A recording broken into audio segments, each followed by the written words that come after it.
A maid came to serve and stayed to steal. Not money, not jewelry, but a husband's heart, a wife's peace, and the shadow of a home.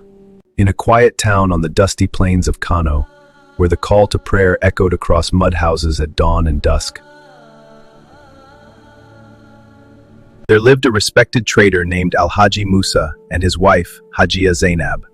Their home was known for peace, dignity, and order.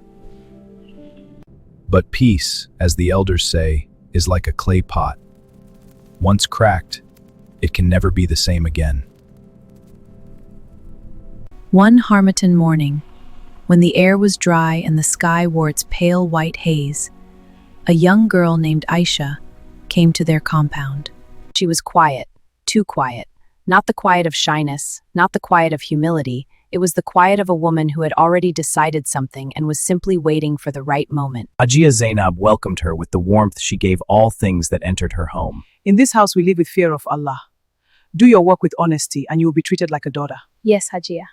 But in her heart, behind those still and careful eyes, something else was already growing which no one knows what it was. Aisha swept the compound before the house woke. She cooked without being asked. She spoke only when spoken to, moved like a shadow along the walls.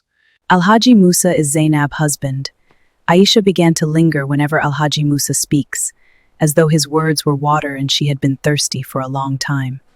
Aisha laughed gently at his jokes, even the tired ones that Zainab didn't find funny and had long stopped pretending to find amusing. Aisha still laughed. And that's how the story goes. The northern elders say, a snake does not crawl in the open until it has found a hole to hide in.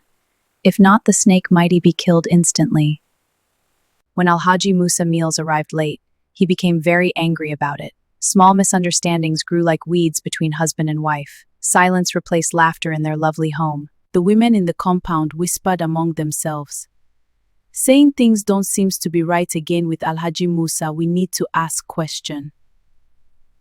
Among those women was an old one, Hajia Ramatu, who had lived long enough to recognize the smell of a burning house before the smoke appeared. She walked into Alhaji Musa's compound in suspect. She sat and she watched. She watched Aisha move through the room like something practiced.